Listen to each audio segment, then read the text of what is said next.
Почитувани присутни, почитувани колеги пратеници, јас во оваа прилика и во овој законодавен дом, како многу до сега, сакам да се обратам кон пратениците од владеачкото мнозинство, сакам да се обратам исто до премиерот, сакам да ви укажам дека сега ви е моментот да кажете не. Моментот кога цела македонска јавност е обединета и кога кажува не, не за македонска асимилација, не за прекројување на македонската историја, не за бришење на македонскиот народ, не за уценување што го прават соседите.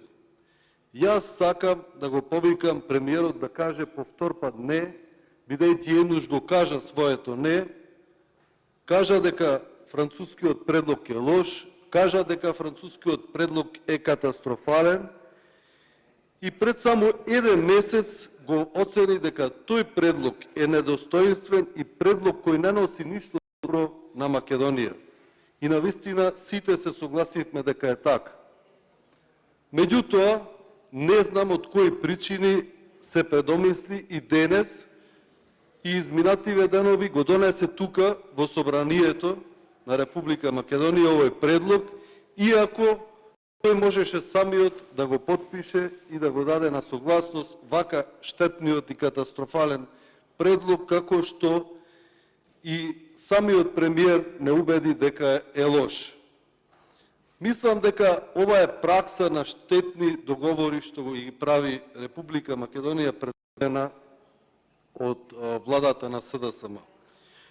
Но исто така морам да потенцирам дека само пред неколку години не уверувавте дека датумот за преговори е одбиен, дека ние веќе влеговме во ЕУ, па дека се правеа и прослави во дел од градовите, се славеше и во авиони и во јахти. За денес, повторно, да кажеме дека треба да влеземе во ЕУ, дека сме за ЕУ. Сите сме за ЕУ. Сите се бориме за ЕУ. И првата препорака Македонија за ЕУ ја доби позитивна препорака од Европската комисија во 2009 година, кога ВМРО ДПМН беше на власт во Република Македонија. И денес ние викаме да, ние сите сме за ЕУ, но сме за ЕУ каде што има еднакви принципи и каде што се вреднуваме сите исто, без понижувања, без асимилации и без подклекнување на соседите. Секогаш постоеле комисии, Франција, Германија имале комисии, Полска и Литванија има комисии историски за градење на доверба. Но не беа комисии за минатото, не беа комисии за да се стави вето да одиме напред. Тие беа комисии за да се разговара за историски прашања. Но денес ние гледаме дека таквите комисии што и договори што ги подпишавме пред неколку години, денес ни ставаат вето на европските интеграции. Но македонскиот народ памети и други работи во минатото што ги правеше владата предводена од СДСМ и колку штетни договори направи во минатото, од кои што денес ние ги чувствуваме последиците. Убеден сум дека ниту една друга власт во било која земја не би дозволила да се огради од своите национални малцинства кои живеат во соседните земји. А вие, колеги од власта, денес го правите тоа. Вие дозволувате да се избришат и не постојат македонците кои живеат во денешна Бугарија. Но и покрај се што правиме, ние денес тапкаме во место. И покрај се што договараме, историски договори, и покрај сите остапки, и покрај овој катастрофален договор, како што вие кажавте дека е, најкатастрофален предлог што до сега сте го добиле. Францускиот предлог е најкатастрофален, го одбиваме, кажуваме не. Ние не одиме напред. Иако, мора да потенцирам, пред само неколку години кажувавте, влегуваме во ЕУ. Криминалот, корупцијата ќе се искорени, ќе се подобри образованието, ќе се подобри живеачката, ќе имаме повисоки плати. Денеска гледаме дека се тоа е лага. Ниту сме во ЕУ, ниту имаме подобри здравствени услуги, ниту подобро образование, зголемена корупција, криминал и што уште не. И буџет од 4 милиарди и 700 милиони кои што го трошите за ништо. Но, да се навратам пак на комисијата, мора да истакнам една работа. Кога се разговара за минатото, дали ние ќе ги скинеме фактите кои што постојат и кои што ги чуваат архивите. Еве, архивите, може би не во Македонија, може би во Софија, во Белград, во Атина, во Истанбул. Дали ние ќе се откажеме од тие факти? Еве, јас ќе ви потенцирам еден факт, документ од 1899 година, каде што нашите македонци кои што работеле во Бугарија, имале своји здруженија и тамо се здружили посебни македонски здруженија и самите како се декларираат 1899 година. За ние сега да не мора да се докажуваме кои сме и што сме. Еве ќе ви кажам, тие кажале дека македонците се декларираат дека се македонци, дека си во издружение во Бугарија и дека комуницираат на својот собствен јазик. Ова е едно од 200 здруженија што ги има во Бугарија во 1900 година. Овие луѓе комуницирале на таков јазик.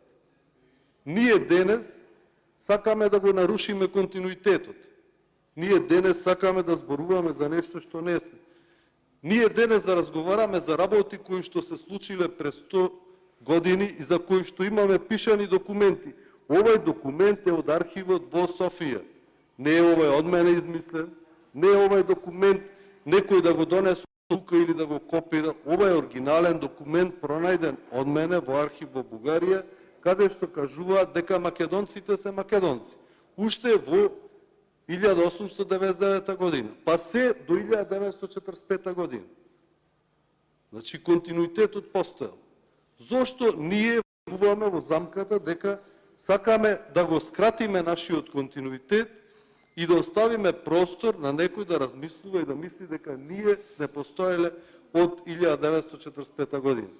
Мислам дека ова досега не било ниту европска, ниту светска пракса, ниту пракса која што некоја држава во минатото е имала. Да се негира еден цел народ кој што има пишани документи, кој што има пишани материјали, кој што има пишана историја. Ние знаеме во минатото и колку луѓе што живееле во Бугарија и не само определбата, туку и се што имале имот е заведено. И секој од нив што и како се декларираат и како доаѓал, како инвестирал тука во нашата Македонија. И се борел за автономна Македонија. Еве документи од 1899 година, каде што кажуваме дека тие се бореле уште тогаш за автономна Македонија. Дали ние им го земаме правото на тие што се бореле во 1899 година? Дали им кажуваме дека грешеле? Или погрешно се однесувале? Или се погрешна жртва дел од тие луѓе што тамо работеле, се организирале, донирале, формирале чети, внесувале чети на територијата на Македонија? Јас се вратим малце поназад низ историјата, за да можат да ме сватат граѓаните што во моментов се случува во Македонија. Ние, ако се негираме на ваков начин, навистина жала. И ако е овај патот во Европска Унија, мислам дека ова е условување, уценување и ова не е ниту патот, ниту она што ние треба да го работиме следниот период. Туку треба да одиме кон принципи, кон она што сите го споделуваат во Европската Унија и да се бориме дека секој во Европа, во светот има право да се определи лично за својата припадност, во род, вера, нација. Дали со овие договори нас ни одземен суверенитетот? Ако нас ни се наметнуваат јазичниот проблем, ако ни се наметнуваат историјата, дали во моментов ние не сме суверена држава со принципите што ги наметнува Европската Унија? Затоа ве повикувам последно, кажете не, ќе ви биде ова второ не и ќе ви биде не поздравено од македонски граѓани во нашата држава. Ви благодарам. Има збор претеничката Јадранка Поцкова, повелете.